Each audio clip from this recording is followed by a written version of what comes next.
Sorry I'm a little bit late, but good to see you all there in the comments. I'm going to go very quick. Lots of topics tonight. We have butter. You can see I've played around with the logo because I must admit I've been thinking lately. Oh, that is the video playing.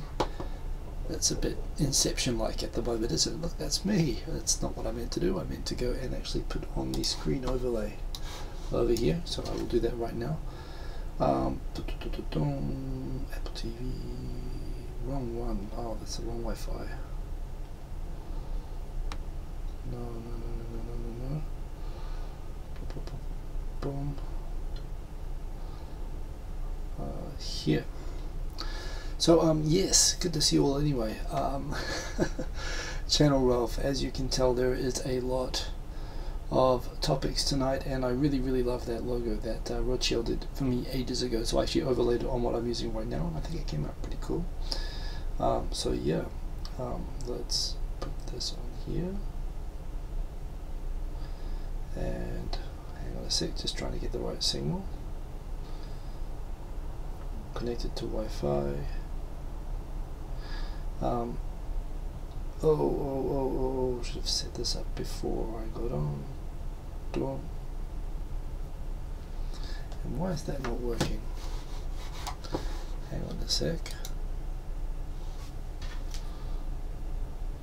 Let's try something else. Sorry, let me not fully set up here. Let me get this properly done. Let's try that.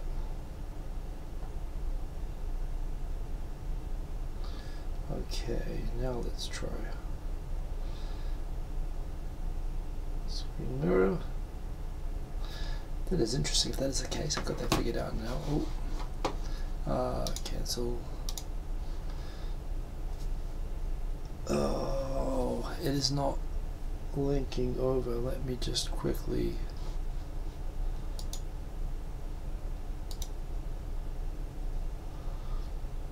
Why is that not connecting?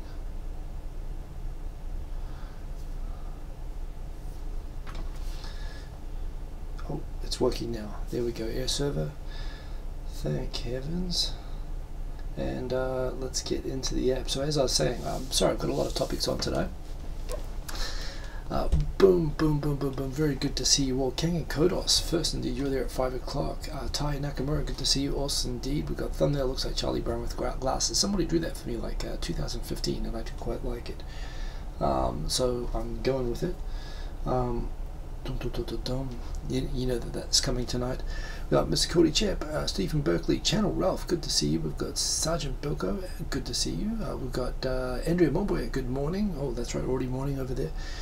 In Australia, we've got Quint Rankid, good to see you. Steve from Berkeley, I think I said already. Lauren Sakai, good to see you. Hello everybody. Tokyo 503, tonight's topics. Indeed, those are the topics. You've got the exclusive butter barbecue grill packed episode. Ariana, Grande, working mothers in Japan, butter, and more. So good to see you all, and let's just jump straight in. You notice that although I've been doing this experiment of like chopping up episodes, I actually found last week the talk was a little bit disorganized. The only thing that was really pretty organized and worth sort of chopping up for a discussion last week, I thought, was the Naomi Osaka thing. I've got a few topics this week that I hope I'll be able to chop out into separate sort of talky videos, so I'll focus on doing that. But yeah, in the meantime, I guess you didn't see it, I posted this on Instagram. Got a really cool sunrise photo catching both the Skytree and Tokyo Tower. I made it into like a tiny planner. I thought this came out kind of nice, so I was very happy with that post on Instagram this week. For people following, for My Chan TV, very exciting. We are developing again now. Trying to get the thing up and running, so we're going to be adding a new feature, which is going to be the first feature that's going to be available for people who support the site.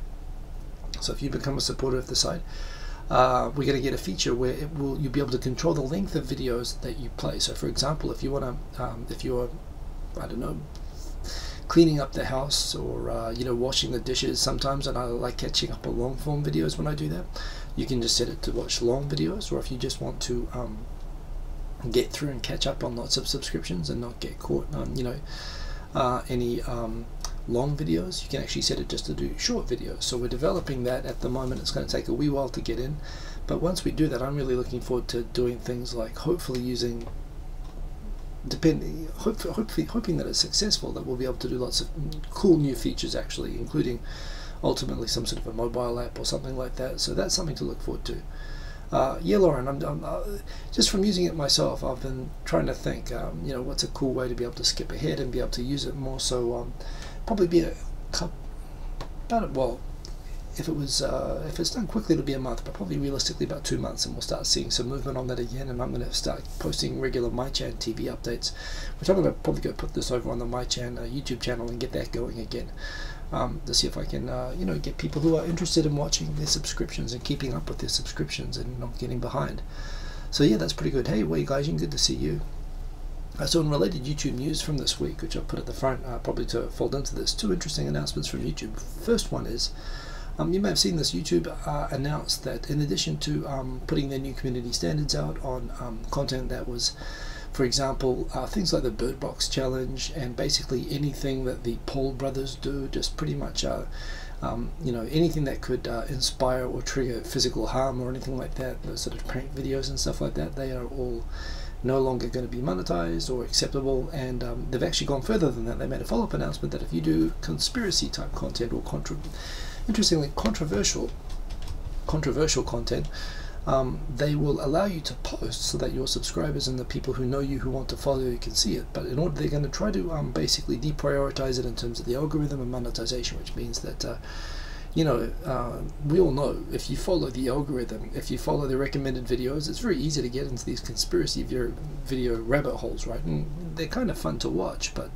people have pointed out the kind of fake information, negativity of that, and the responsibility of YouTube to at least not encourage people, especially, like, for example, if you go and watch if you watch vaccination videos, you'll very quickly end up in rabbit holes of anti-vax conspiracy videos.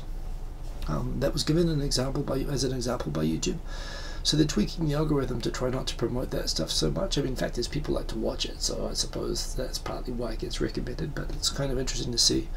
They got a very borderline content. Now, then the flip side of that is that, the whole point of the show is to talk about interesting news, and interesting news by nature is usually controversial in some way.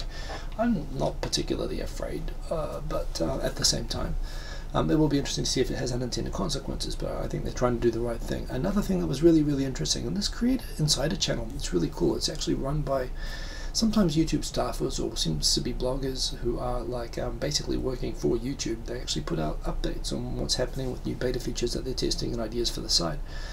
And they're actually digging into looking at features to promote smaller channels, i.e. channels with less than 10,000 subscribers. And they're introducing, just on a test basis at the moment, things like having a trade of basically any genre that you're looking at. They're going to have like a section that you can see in your search results, for example, of the same content being provided by smaller channels or channels that are in your geographic area, that are on the up and up.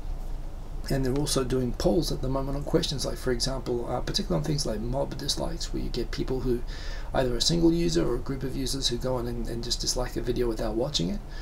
To me, if people are like disliking a video without watching it, I don't know, you should be able to correct that somehow. I mean, they should be able to automatically detect that sort of behavior and counter it. But in any case, they're talking about putting in things like, for example, making people give a reason why they're disliking. I don't know, it might devalue the idea of the value of having dislikes and so on, but yeah, basically ways to promote smaller channels, ways to stop lots of, it's actually good to see. I like that YouTube's doing this, and in the format that they're doing it, and it shows that they are, despite of what people say, they do care about the community, or at least they do care about making sure that they remain the platform of choice for small creators as well as big commercial creators, and I think that's pretty cool. So worth checking out those videos, especially if you're a video maker. Good to see, hey, the JVlog 07, good to see you indeed. I say 07 because you write that, although I know that's not what you mean, you're saying but yes, good to see you. Another thing that I just thought was really cool this week, and this was just like rabbit hole, I don't know how I even got onto this. I think I was watching lots of bodyboarding videos that I subscribe to, lots of bodyboarding channels. And there's this amazing, so of course there's Kelly Slater's wave farm, in California, which produces these really, really nice looking waves and everything, and I'd love to try.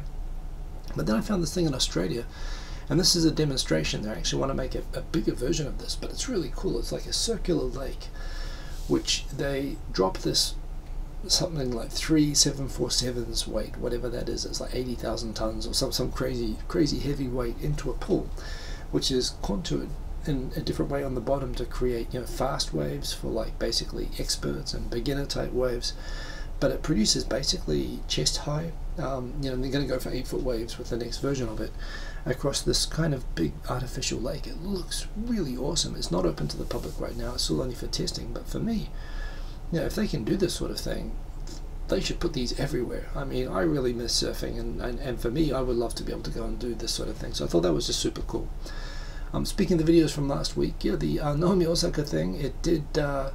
it still is a topic of conversation. I saw that Bai McNeil got invited to write for the Washington Post, so congratulations to you, sir, for that. And yeah, he certainly deserves credit for being the primary voice that drew attention to the whitening of the animation on the global media and the discussion that sort of followed around that. And at least, and this is the whole thing, it's not so much about scolding Japan and Japanese people that do this, it's just enhancing their awareness, you know, make it so that they can't unsee what other people are seeing, and once you share that perspective, you won't make those faux pas so much. And as you know, this isn't just limited, this whole discussion about how to behave and how to treat multicultural Japanese people is not just limited to you know, lightening of skin and so on in anime. And by the way, I'm distracted. I just noticed a comment by Andrea Moboy. Hiko Simon, finished your summer casual job last week at the Oh, you were at the Australian Open. That must have been really hot. And you got to see the games at least. So you missed the last week's live chat. But your 8th year of 1 in 300 courtesy car drivers drove Osaka to the... You drove Osaka to the beach where the photos were done for the media. Nice, Andrea. So you got to hang out with the lady right here. I knew it was relevant. Wow. That's pretty cool. I mean, it looks like it was crazy hot there at the Open as well. So, Otsukare sama desu, as they say in Japanese, and that's pretty awesome, actually. No, you didn't ask for the autograph. Good, keeping it classy. I appreciate that. But yeah, as I was coming back to it, it's not just about, for example, correcting your anime styles and whatnot. It's also about the appropriate sort of you know, the general way to behave and interact, and recognize that not all Japanese people conform to what you naturally expect Japanese to be, for example, speaking Japanese, or, you know, and there was a case actually after she won that she was taking an interview with a Japanese TV channel, which was it actually? It was a live interview on TV, and they said that they were running out of time. In spite of running out of time, they basically wanted a one-word answer to a question that took 60 seconds to ask. They asked it in Japanese, and she understood the question. But she basically kind of shut down. They said, we'd like you to tell how you feel after this big achievement, after all these big sort of amazing things that you've done, and it's really, really awesome, and what would you, just give us a one-word reaction, if you could, in Japanese, please. And she said, yeah, I'm going to respond in English. And yeah, it was really convoluted, and I actually admired. I thought she just was totally composed. She didn't wait for an interpreter, which she may have had an earpiece, but I'm pretty sure she understood it, and she just said, no, I'm just going to respond how I'm comfortable right now, and you're not going to force me to speak any way that you want, which, you know, is cool. I thought that was cool, and again, it generated some discussion of, you know, how can she represent Japan when she won't speak Japanese. But this is the thing, you can be eligible for, you know, by... She is a citizen of Japan. You know, she's not disqualified from that for the fact that she turns down a question in Japanese. So yeah, I thought that was actually pretty cool, and she's just pretty much educating them. She's in Australia. She's grown up in America. She's representing Japan. They should just be glad to have her. And when they tried to make the terms for, you know, trying to push her into the mold that they expect or want her to be, she was just like, nah, I'm just going to explain this the way I explain it.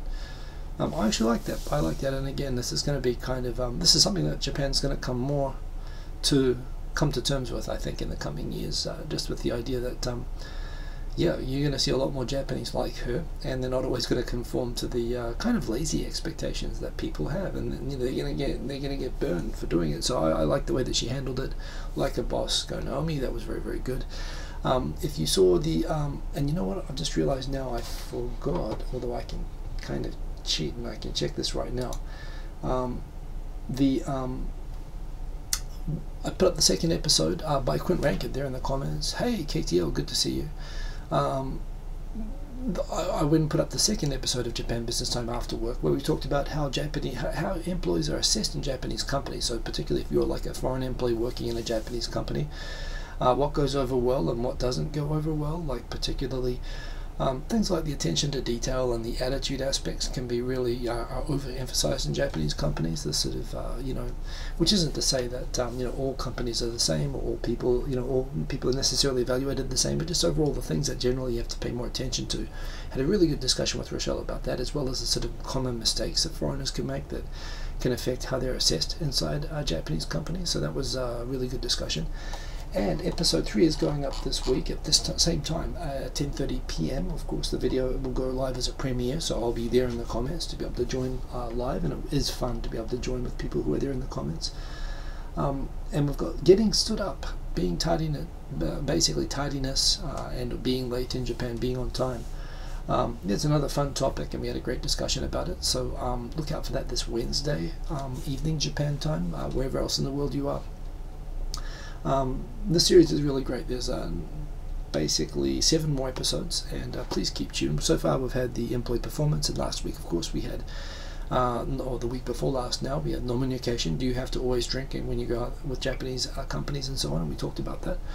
And yeah, this is a really great season, and most of all what I really like, apart from the fact I love when people join the live comments and watch the premiere together, it's also really great if you guys can watch it again and do what Quentin Rankin did, leave comments with ideas for the next season, because Rochelle is going to be making a couple more trips to Japan, and we definitely want to make another one of these, but we love making it based on your suggestions. So please get in, watch them. I think it's really actually some of the most useful content that I make actually, so I'm really proud of it, and please get in and watch it. And I've also put little links and stuff on the end so that you can watch the previous seasons, which are pretty much timeless. You can watch them anytime. So yeah, that was pretty cool.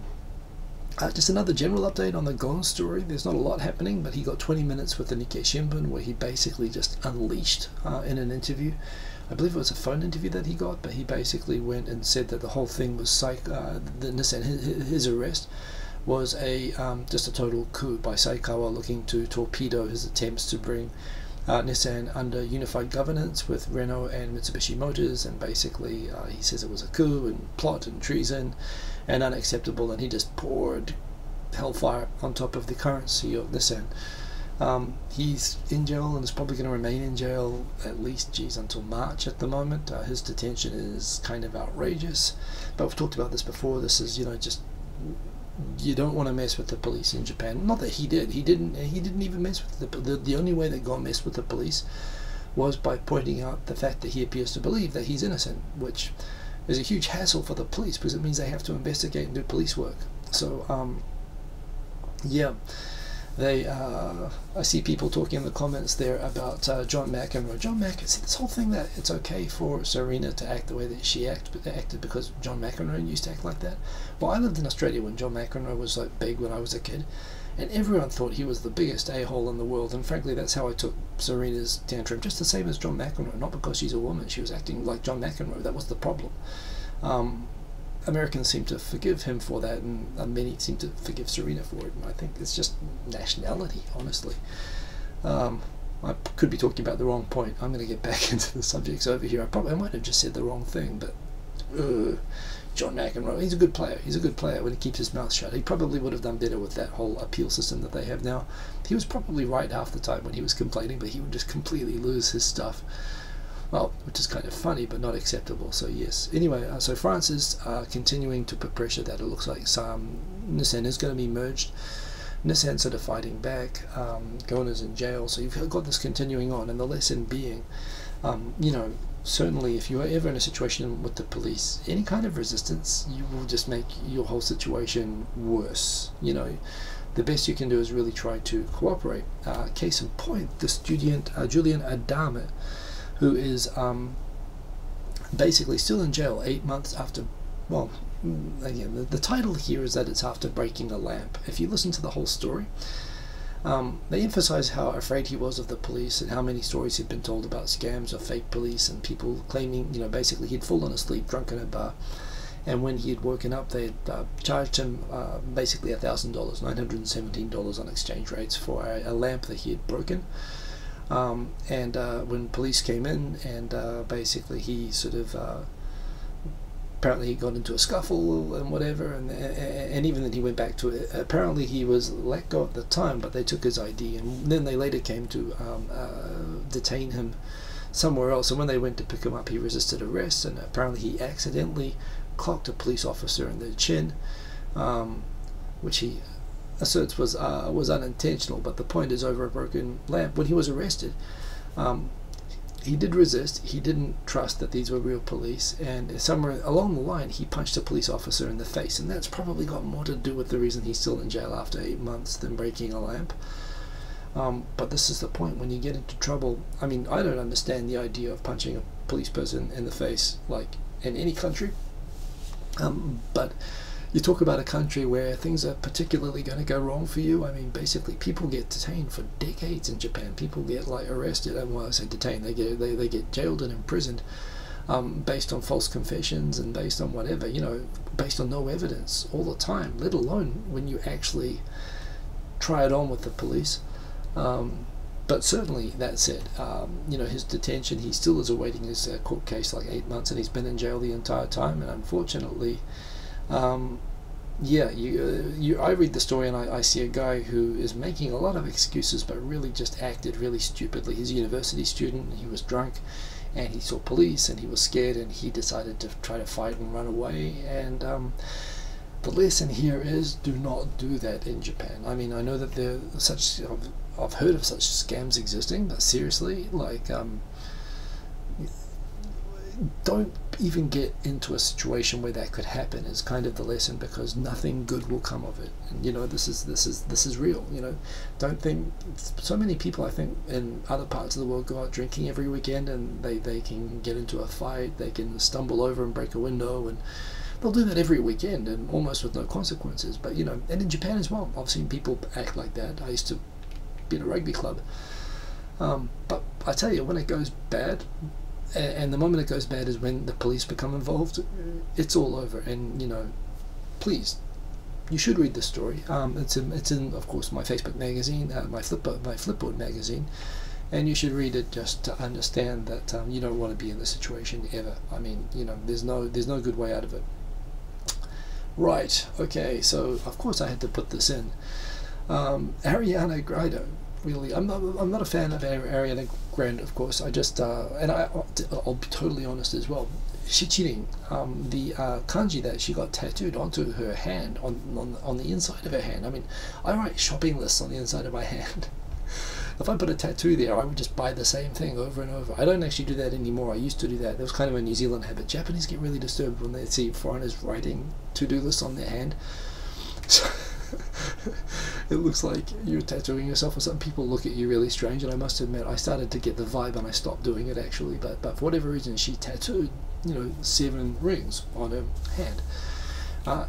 Rings is literally circle, and you know, when you talk about, like in law, that for example, a motorcycle is a 2-wheeled vehicle, which is a 2 wheels or 2 rings. And she wrote 7 rings to be a translation, Nanatsu no Yubiwa, which is what she apparently is her new song, something to do with her friends, and good for her, all of that. But she decided to shorten it, and honestly, it looks actually, apparently in Taiwanese, where they don't have this sort of colloquial meaning that it has in Japan, it actually is fine as being 7 rings. However, in Japan, apparently it does mean those little grills that when Japanese do their fun little outdoor barbecues where they like grill fish.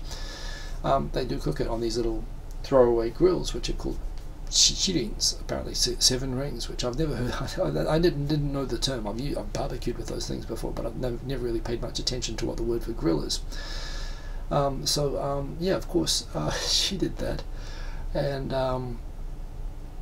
I don't know, call me old-fashioned. Of all the things, you know, a cool tattoo I can respect, and although now that I've lived in Japan, I really wouldn't ever get a kanji tattoo, but probably if I hadn't come to Japan, and certainly in the time before I came to Japan, I would have thought getting a kanji tattoo would be the coolest thing ever, like a mysterious character with deep and hidden meaning. I kind of get it, although, you have to understand, when you think of the English t-shirts that like Japanese wear everywhere, that's basically what most kanji tattoos look like to Japanese. And the difference is a t-shirt you can, you know, get embarrassed and throw away and set on fire, but a tattoo you can't really do that, right? You got to laser it off or something. So, you know, I'm not against tattoos actually. I've seen really, really cool ones. I respect people with the courage. I mean, I don't know about you, but if I were like forced to do what I would think would be the coolest tattoo I could possibly get at like 15, 18, 22, 26, you know, 30, 33, 36, 38, 40, I would have totally gotten totally different tattoos, and I would have hated any tattoo I would have made from any other previous point. I mean, I know myself well enough to know that I'm not going to like in a few years time what I like now. So, you know, that shit's for life. I mean, and putting that on the inside of your hand, on a song release, I mean, I respect it. I guess lasering makes it a little bit less consequential nowadays.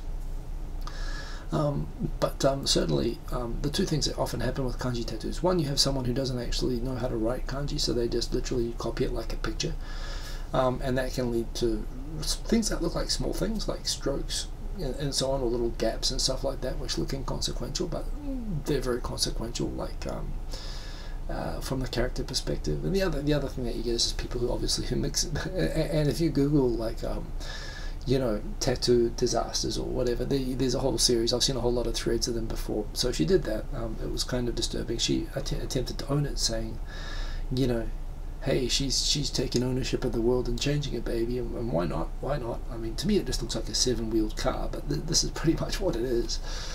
But listen, you know, as I said, Mr. Cordy Chet points out, Astro Boy Tat. See, okay, Astro Boy Tat I have seen before, and I tell you what, an Astro Boy Tat is probably the one tattoo I would think would be cool, like, and that I would actually consider. I reckon an Astro Boy Tat on the forearm would be, I mean, it wouldn't be worth being denied entry to every onsen for the rest of my life. But I would do an Astro Boy tat. Astro Boys are awesome. People don't appreciate like how cool Astro Boy is. It's been westernized. Well, the original Western, you know, one which was westernized was cool, but the buddy Sony movie that they did was a total disaster. So yes, that would actually be cool.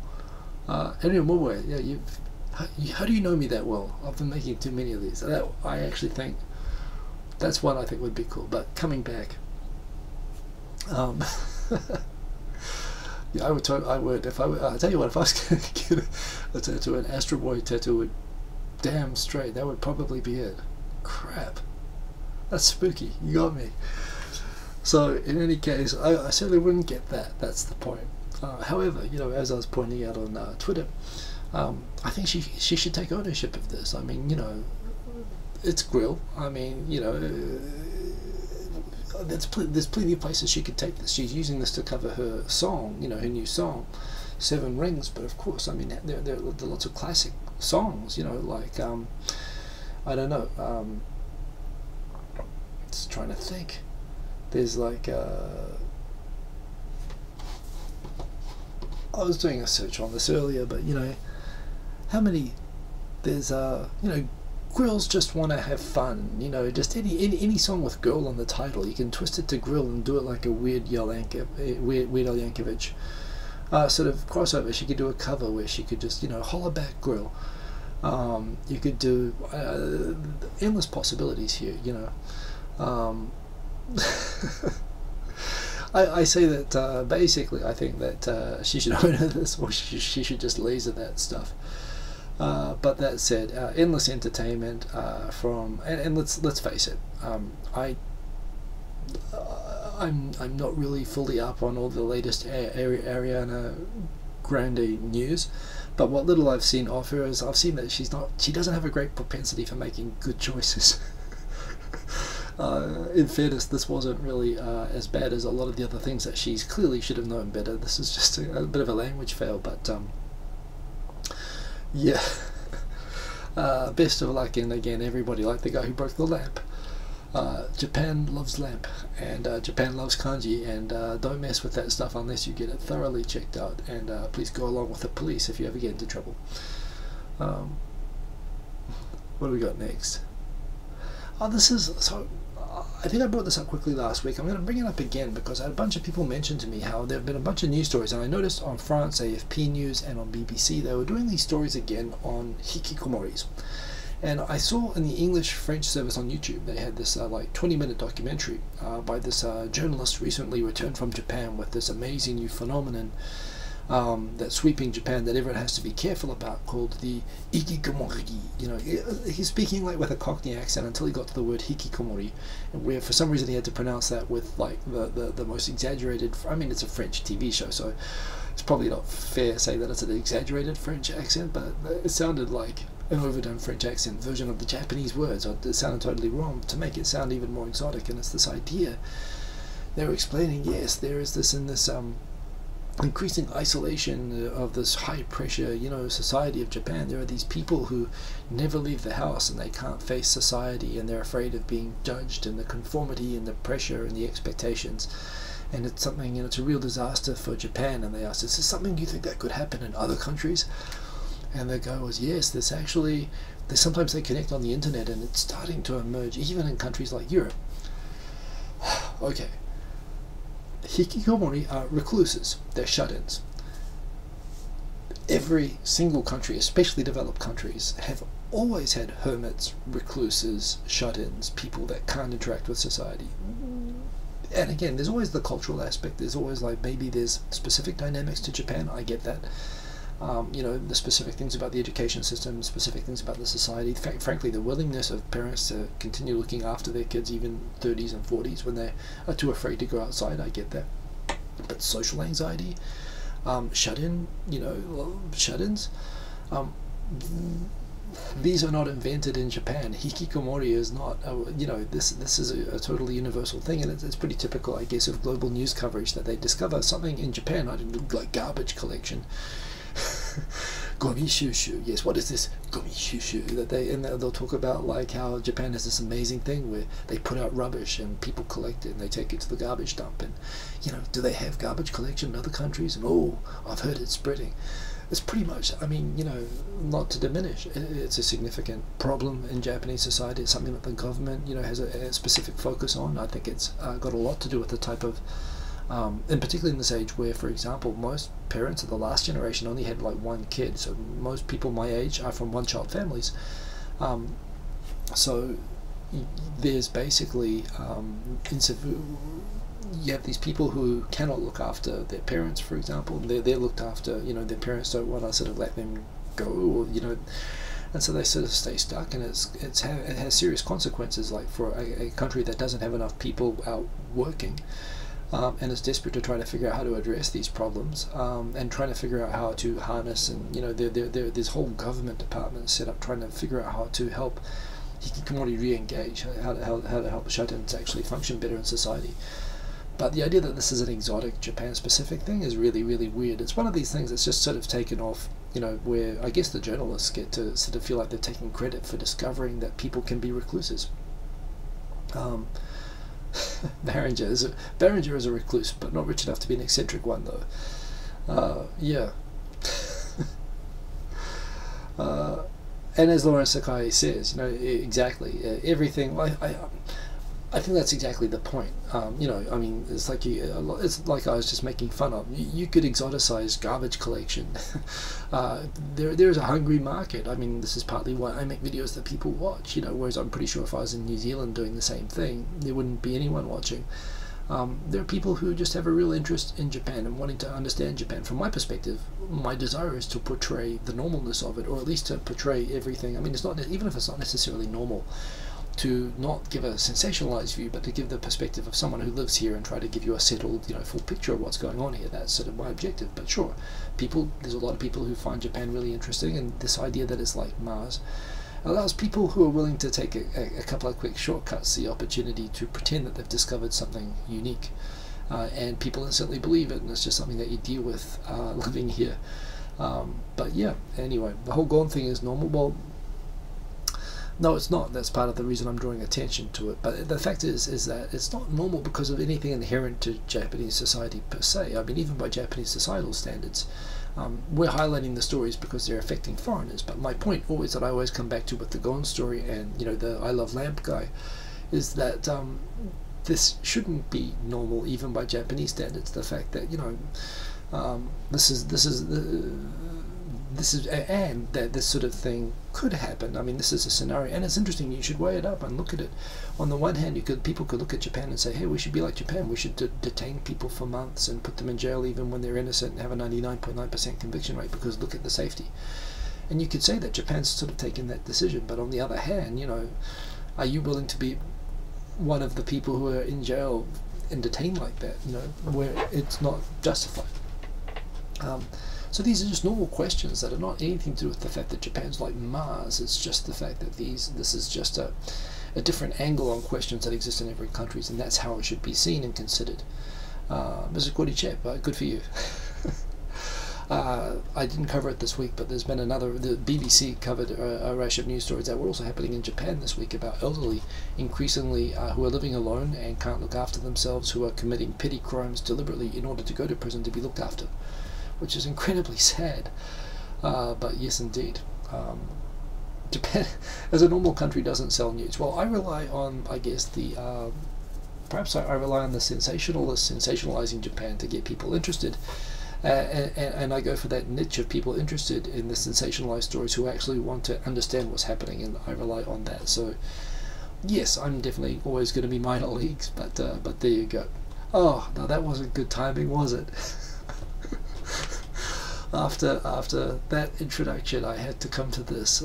I actually tweeted this week, and I was pointing out I spent all this time trying to explain that Japan is normal, and then a story like this happens. Oh, what a disaster. Okay, I did actually cue this up on purpose, although I'd totally forgotten that this was coming next. So as I now lower myself from my high horse, very important piece of news here that Chitan, the unofficial mascot of a city, I believe in Nagano, has attempted to drum up some business by basically going around and basically doing Logan Paul style pranks, swinging a weed whacker around at people, you know, basically making mischief everywhere. Yes, thank you, Mr. Cordy Jeff. I'll take the Curb Your Enthusiasm theme. Basically, this mascot has basically made itself a kind of a public menace, especially given that the town, which is really the point here, the town is Susaki. So they've actually got a real life mascot that looks a lot like Chitan, the mascot here, except this is like an evil twin version of that mascot, and they're going around.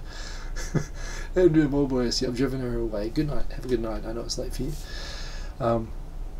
She's going around, and I think it's a she, and yes, basically trying to get attention. She's basically gone, and now people are worried that she's actually damaging the image of the city. And this is big business, you know, mascots in Japan, and yes, they're not sanctioned or approved. They're trying to build up their own brand in association with the city. But again, like Funashi, the outlaw mascot of Funabashi City in Chiba, you know, sometimes the non-sanctioned mascots can become commercially more successful than the official mascots. And they can also very much upset the cities that they actually claim to represent, and that appears to be happening with Chitan, although apparently Chitan has one of the most amazing and interesting to follow Twitter feeds, and I have set up following for the purposes of monitoring for public safety purposes. I've got no excuse for this whatsoever. I can't explain this as normal, but you know, mascots are a big deal in Japan, and you know, when it goes well, like Kumamon, I mean, it's like crazy. Anyway. So Sergeant Bilko, it could very well have been Chitan that flipped that car at Halloween, and I'm pretty sure the police will catch up and no doubt put her into jail for a very, very long time, whether she did it or not. Okay. It's that time. It's that time. Deep breath. Here we go. Here we go. This looks like good news. I realize that this looks like good news. On the face of it, that looks like some delicious butter, and the government announcing more butter. Well, this looks like good news. Well, I guess this is going to be definitely a recorded video. I need to explain the full situation here with butter in Japan. For those who are not familiar with my feelings about butter in Japan, so calming myself, settling the buffs. Okay, so basically, Japan is a capitalist country. It's a free market economy with a few limited exceptions. For example, with rice. Now, rice in Japan was life and death. Japan is basically a rocky, mostly infertile sort of island country. There are waves. Anthropologists have found waves of Japanese that have tried, or people have tried living in Japan and they've died out from starvation, and then different people have come and landed in Japan and they've starved. And it wasn't really until although the Yayoi and the Jomon people lasted for a pretty long time, it wasn't really until people brought in from China basically rice growing technology that they brought rice to Japan. But even then, really until the Edo Jidai, Japan was always a sort of one El Nino weather pattern and the whole country would have a massive famine and death. So rice was really life or death. And and when in times of famine, I mean, the importance of rice was such that it was used to pay taxes. It was used as currency. The last time that Japan had a rice shortage was before World War II, and they went to go get some on the mainland, and it didn't go well for anybody, which is why after World War II, although America and Australia have been pushing Japan for a long time to open up to agricultural exports and to accepting rice, where they grow pretty much the same varieties of rice in Australia and America as in Japan, and despite of what anyone will tell you, it costs 1/20th the price, and it's pretty much indistinguishable. I mean, it's the same rice genetically, and they can grow it pretty much the same. So there's really the idea that Japan doesn't accept rice is kind of really unacceptable to Australia and America. But Japan always explains that no, this is actually not regular food. This isn't normal economics. This is national security, and this is probably the reason why China doesn't push Japan over this. China will not give Japan a hard time over making sure it remains fed, because they've been on the receiving end of this before. So Japan basically, whenever they do free trade negotiations, they always basically carve out rice and a couple of other sacred zone essential sort of foods and products from those talks, which they handle separately. Rice has always been one of them. However, what you might not know is that apparently somewhere along the line, dairy products, butter, has gotten itself in the same treatment as rice, where it's basically treated now as a sacred zone food product that's not up for grabs. In the TPP negotiations, it was a special restricted category where Japan would not allow free imports. On the free trade deal, which just kicked in with Europe as well, there's limited increases in allowed imports of cheese and butter and milk products, but still basically highly restricted.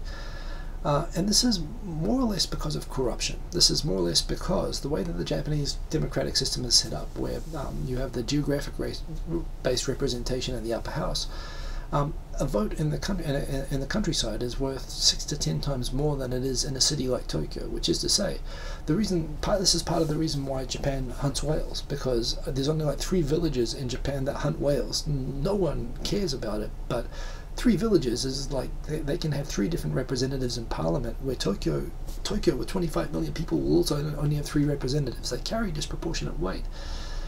Dairy farmers are sort of mostly over 85. They all don't donate wonderfully to the LDP, and they live all over the country. And you talk about pork barreling, this happens in every country with democracy, where people try to get favors for their hometowns by going down to Tokyo and getting some extra perks for the people back home in exchange for voting for them.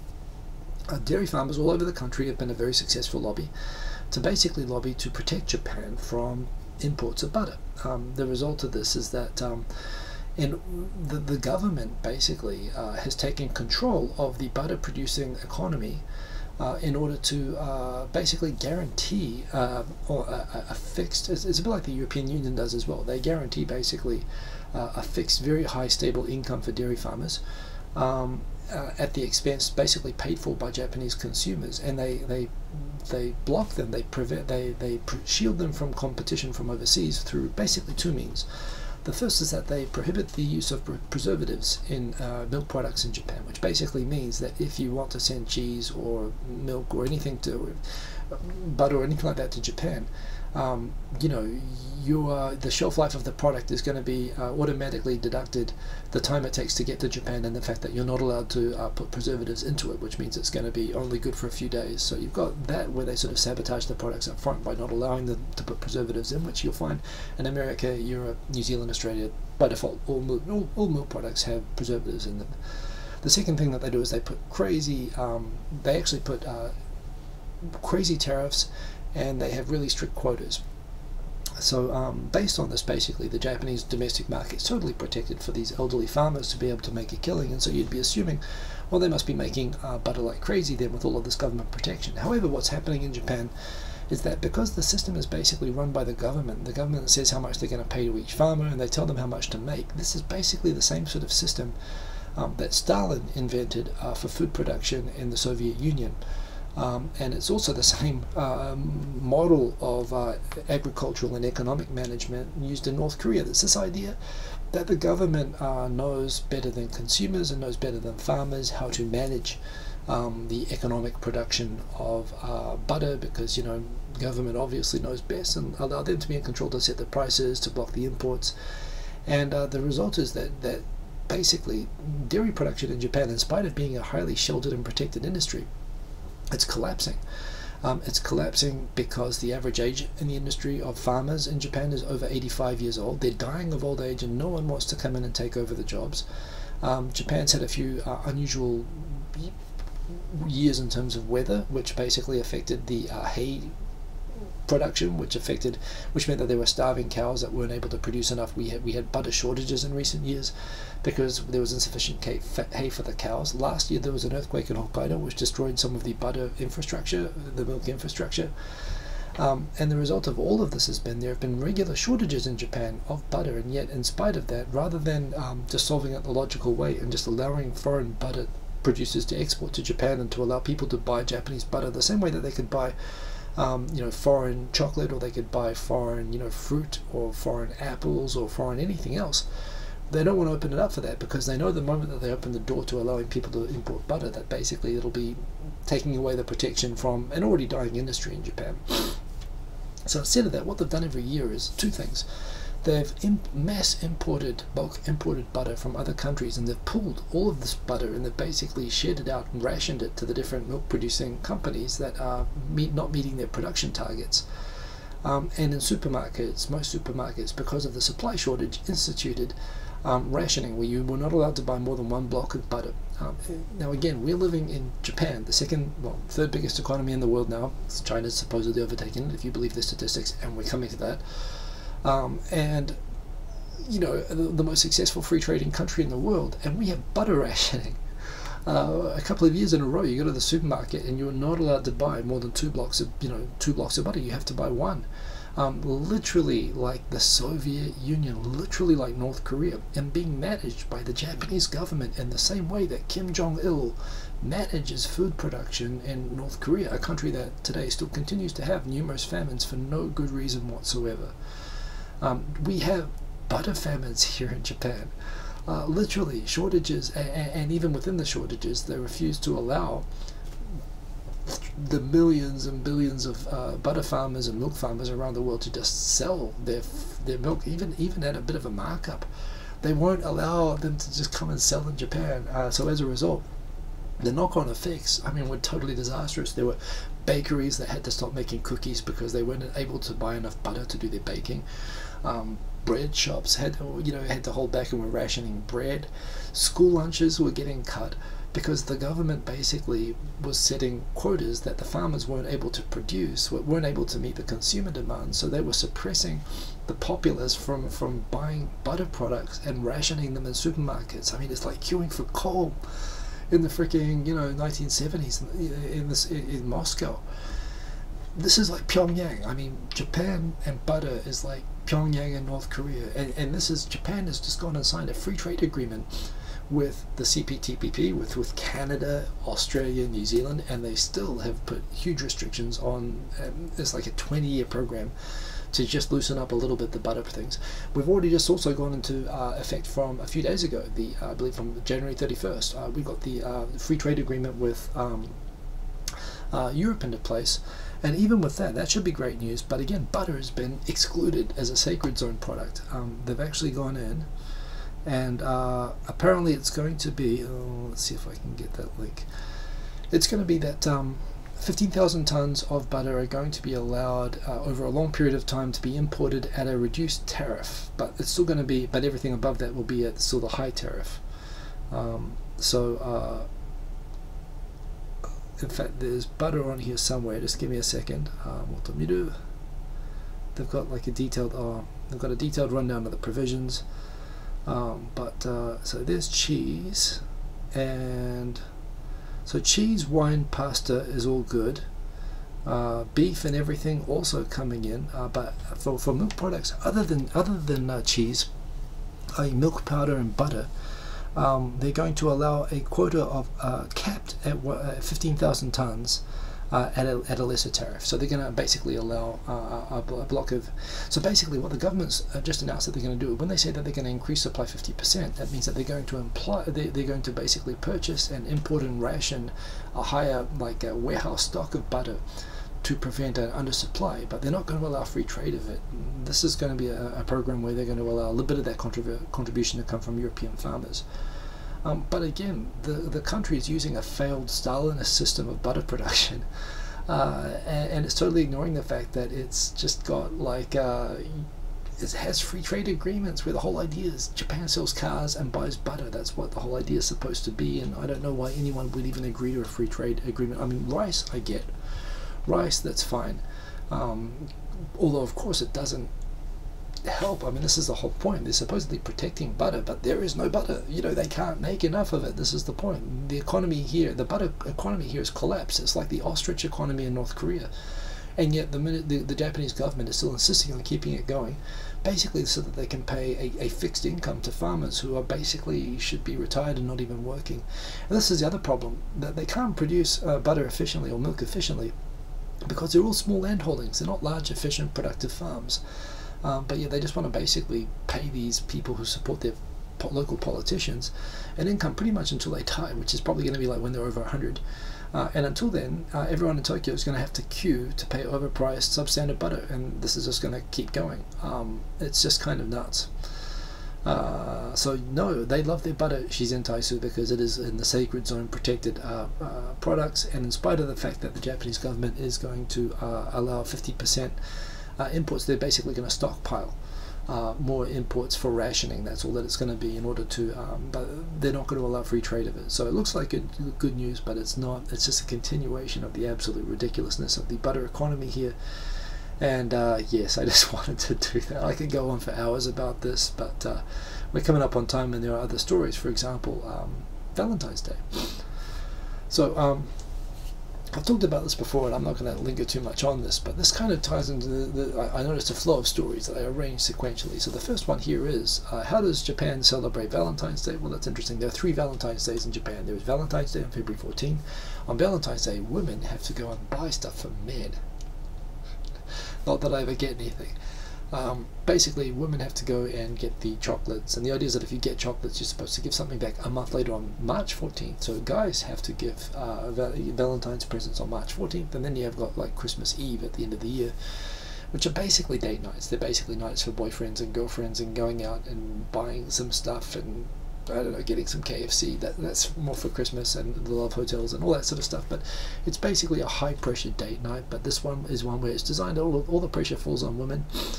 As a gaijin guy though, people expect when they are dating gaijins, or at least I think it's a thing they expect. Oh, I'm dating a gaijin, so he's going to give me stuff for Valentine's Day. So it's like you get to be on Valentine's Day, you're expected to be a gaijin who gives chocolates. But on March 14, you're expected to be understand the local culture and give chocolates again. And then on Christmas, it's just a disaster because you want to be with your family and they want to shag. So it just doesn't work. But that's pretty much what Valentine's Day is. You will notice lots of queues of nervous-looking women in department stores. Apparently the big thing that TV promotes is the idea that they buy expensive chocolate, then they melt it down, then they put butter in it, which I don't know where they would even get the butter from. I mean, this is just ridiculous, you know. But they try to cook their own, create their own chocolates for their boyfriends to show how much. I don't know why they would even do that, but they do it apparently. And it's, yeah, and then you have this thing, giddy obligation chocolates. Giddy literally means obligation. It's like saying obligation chocolates, but some companies are looking at banning it because it's a form of power harassment, bullying. I'm not sure. Well, nobody ever gives me obligation chocolates anyway, so harass me, you know, make me feel cheap. I like chocolate. I mean, why doesn't anyone give me any chocolate? So not that I'm complaining. And please don't put, just give the standard chocolates. Don't cook them. Don't waste. We need all the butter that we can get going around the rest of the economy. Don't try cooking it yourself, please. But that's how Valentine's Day works.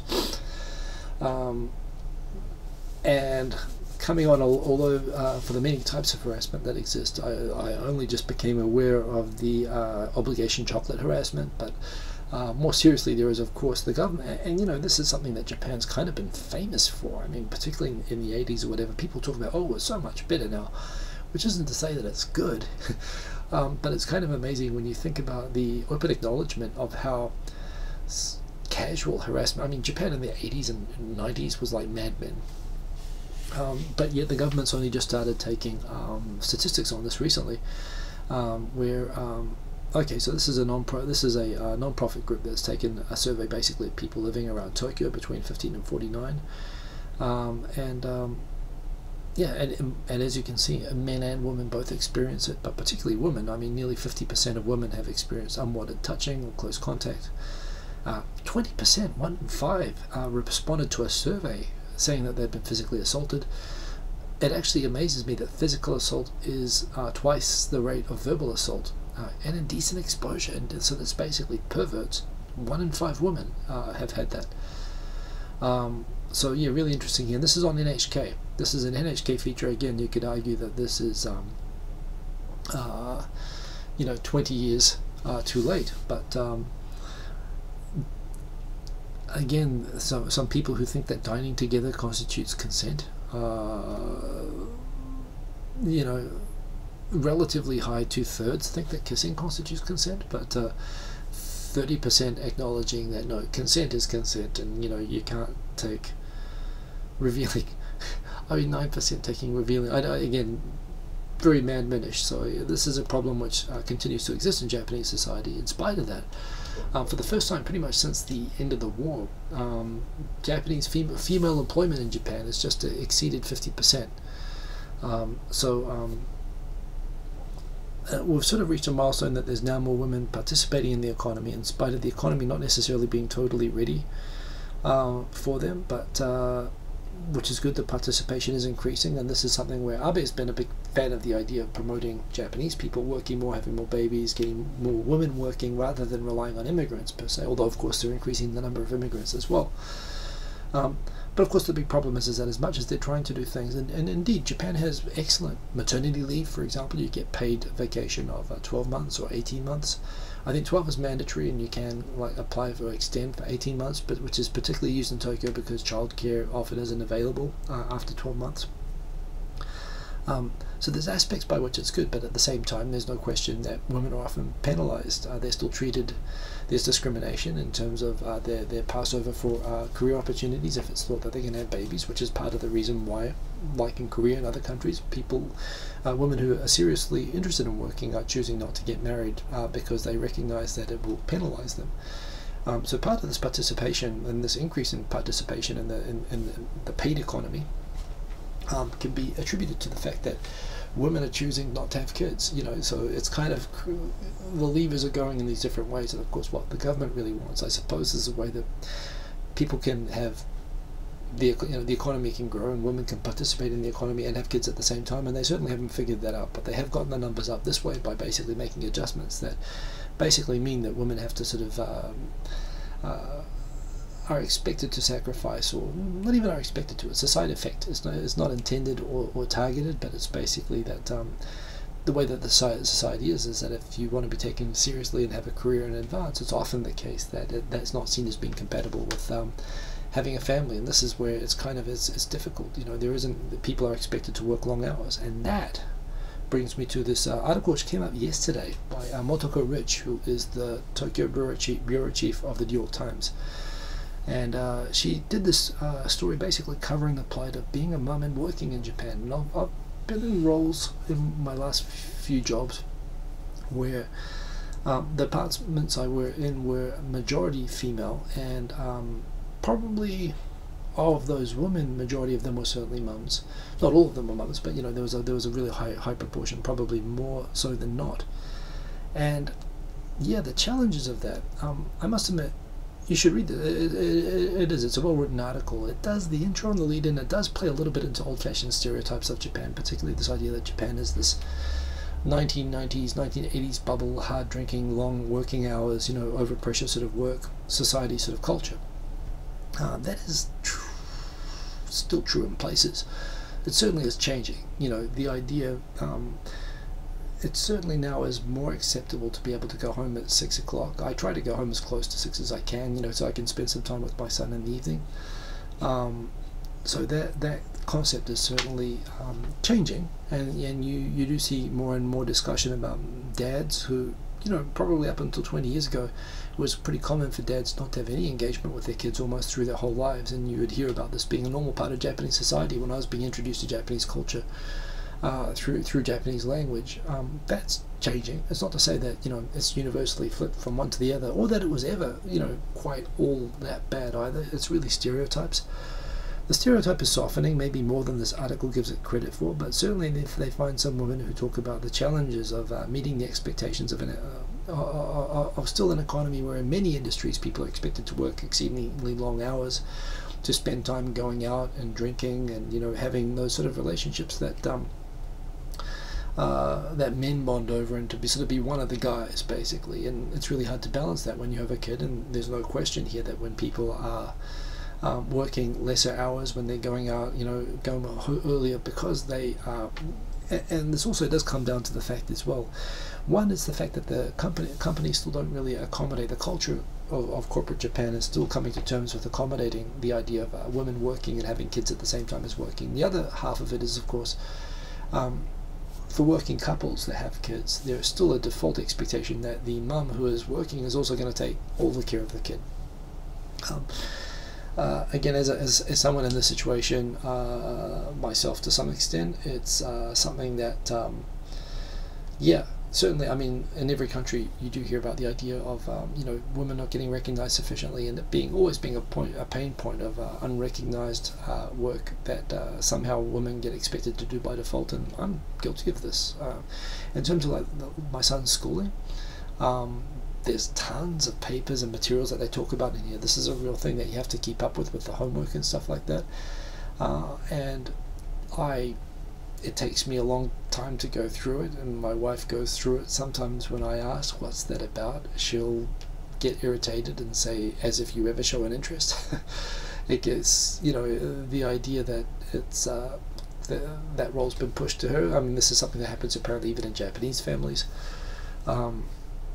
But yeah, it's the idea that the woman's expected to go home, the mother is expected to go home and take primary care of the kid, even if both are working and both have careers. It's not to say that that's universal. There are cases, I know of cases where the woman is the primary, the wife is the primary caregiver, and is the primary salary provider, and the husband looks after the kids. But that still is rare. Frankly, that's rare in New Zealand as well, but it's becoming more common, and it's probably more common than it is in Japan. Certainly the challenges, you can't help but going back to old-fashioned tropes about the you know, old sexist Japanese sort of companies and whatnot, but elements of it to degrees and extents and in different places certainly. And overall, there's no question, the point being that there's a disproportionate burden that women shoulder at home as well as at the office that still hinders their ability to really participate in the economy, even though their participations are higher than it's ever been. And indeed, this is just coincidentally also came up earlier this week before the New York Times article talking about doing a survey of wives asking how things that they appreciate most from their husbands saying that they love you. Here's a good test. Oh, I get the feeling I'm going to do badly at this. Cleaning the toilet gets an average of 3.24 points. Well, I do that. I'm told not always enough, but I do it. Buys favourite flowers. I must admit, I don't really do that. Compliments of cooking. Well, I do that, but life or death.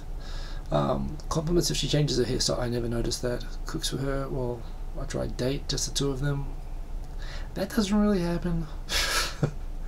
It's kind of, I know in Western countries it's really normal to get babysitters and go out and do that, and it's just for whatever reason expresses love in words. These are all pretty low, actually, pretty low scores. It says thank you. I say thank you all the time. Remembers their birthday and wedding anniversary. These are pretty low thresholds, actually.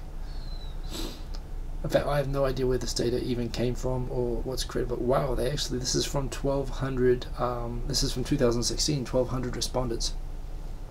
It does sound like they're a little bit stuffed for appreciation. So there you go. I mean, hey, I can clean the toilet anyway. So yeah, the final one. Man, we are over time. I was rushing. The butter. It's the butter that did it. But I want to cover this as well. So this is actually a really significant story that's blowing up at the moment.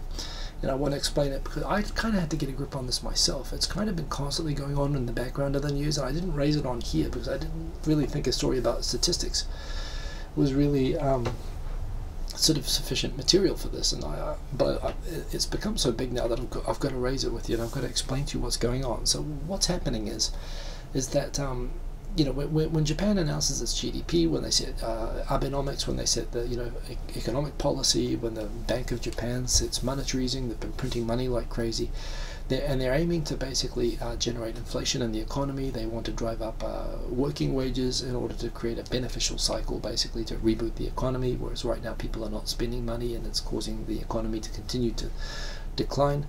And there have been these sort of people, it's been interesting, there's been this data that's been coming out that the Japanese economy has been going through the longest extended period of growth since World War II. And yet in spite of that, people are not feeling like they're better off, or like there's been wage growth or improvement throughout that. And that's kind of funny because that doesn't jive with what the stats say. The stats have sort of said there's been small, but there's been sort of steady growth of wages. But the consistent surveys that people have found, they're not feeling this. You know, they don't feel like they don't see the benefit themselves. And this is where, you know, there's this kind of puzzle where, you know, on the one hand there are certain indicators that make it look like the Japanese economy is improving and has turned the corner and should be improving. On the other hand, there's still people who are saying that they don't feel any better off. They feel like, you know, all the gains that have been made by companies have been kept by the companies and not passed on to workers. It's tougher now than it ever was. And this has been a little bit of a mystery. And part of the Ministry of Health, Labour and Welfare is responsible for gathering the economic statistics. Basically, there are less than 50, it's 40 something indicators of basically economic indicators of statistics for tracking wages for the purpose of calculating, for example, for employees, how much pension their contributions they're entitled to, and indeed calculating the amount of unemployment benefits and so on that are due to people. And yeah, basically what had happened was the law actually stipulates exactly how this data is supposed to be collected, and it says that for basically for every country, for every company that has more than 5,000 employees, of which, like for example in Tokyo, there's some thousands and thousands of these companies. Apparently someone in the Ministry of Health, Labour, Welfare decided somewhere back in 2003 or 2004, it's so much hassle going around all these companies and surveying all of these companies to get all of their wage data to calculate the average wages, you know, the wages that these people are entitled to or whatever. And this is information which is actually contributed into Japan's national economic statistics. So someone decided to make a second manual. This happens in apparently nuclear reactors in Japan. This happens, and you know, it happens everywhere that people make second manuals.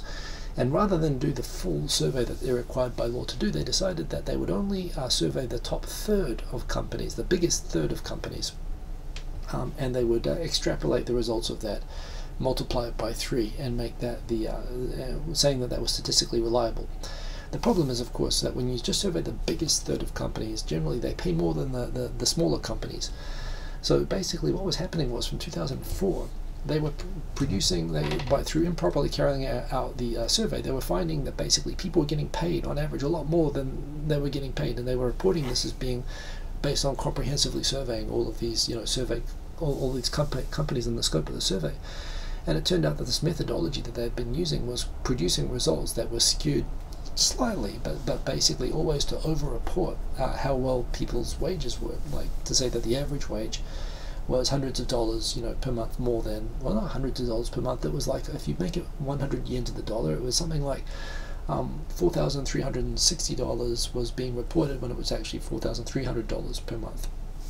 But when you measure it all up, given that they're trying to get the economy, the inflation from negative to positive, this sort of does make a difference. And apparently what happened last year was, internally they realized that this was producing skewed data that was overstating how much people were getting paid, which was resulting in underpayment of unemployment benefits and pensions to these people. And without saying it to anybody, they switched the methodology and they corrected it. And the correction of it resulted in a huge sort of shift in the numbers, which basically threw all the numbers off from last year. So the result of this is, when this came to light, this actually came to light to the government in December last year, but when it came to light, they still didn't know what to do with it. When they realized the impact that this would mean, they'd have to rebudget and pay all these people that are owed all this money, they kept quiet about it, and they released the data as is. And it wasn't until it finally leaked out at the end of December and in January that they realized. And already the impact of this, the government's already gone back and set aside $660 million for what they estimate is probably in unpaid unemployment benefits. And in terms of it amounts to 46% of the government economic indicators, basically, that are measured by this methodology. And this was the worst thing about this. Out of something like 45 or 47 different indicators that they have, I should be better with the statistics myself actually, 22 of them, they were collecting data using incorrect methods and getting dodgy data, and this had been going back like 13 or 14 years. Basically, one, painting a false picture of the performance of the economy, which basically undermines the entire credibility of how Abenomics was being, decisions about it were being made and how the results were being measured. Plus, people were actually being underpaid pension entitlements and unemployment benefits based on these miscalculations.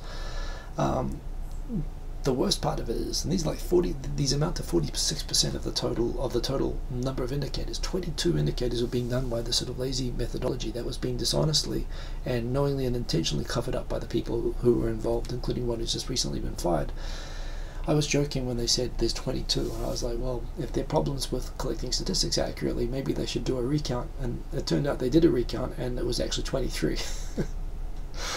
They couldn't even get the number of indicators that they were forging and incorrectly stating right.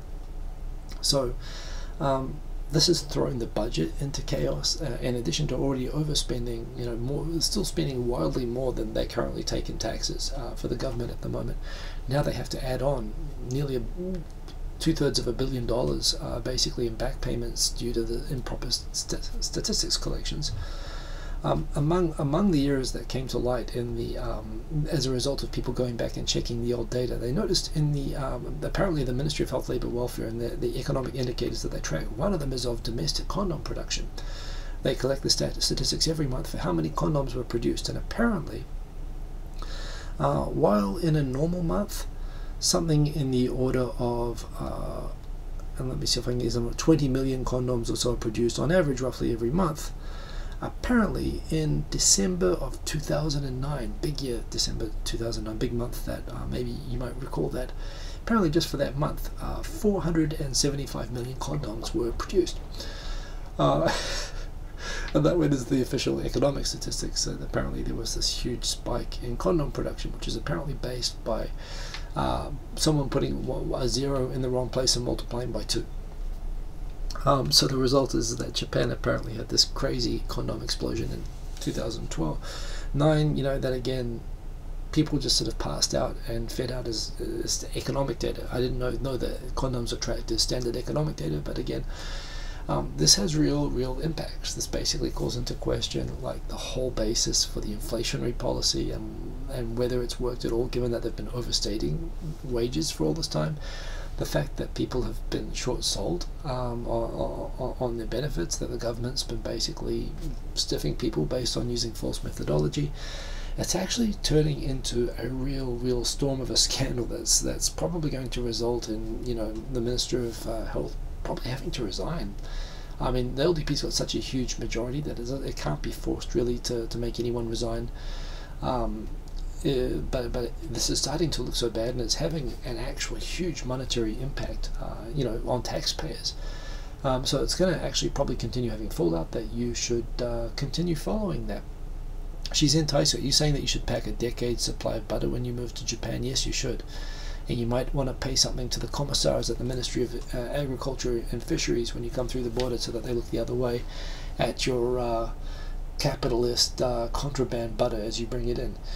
So yes, it's like the disabled workers. It's a lot like the disabled workers. Same ministry, the disabled workers statistics. Well, that was straight up. They weren't even using methodology. That was mandatory quotas, which they were lying about meeting. But that's a really good point, Mr. Cordy Chap. It's the same thing where you'd always like to think that, you know, the difference between Japan and China with economic statistics. Japan likes to think of itself in a way as a country of bean counters. You know.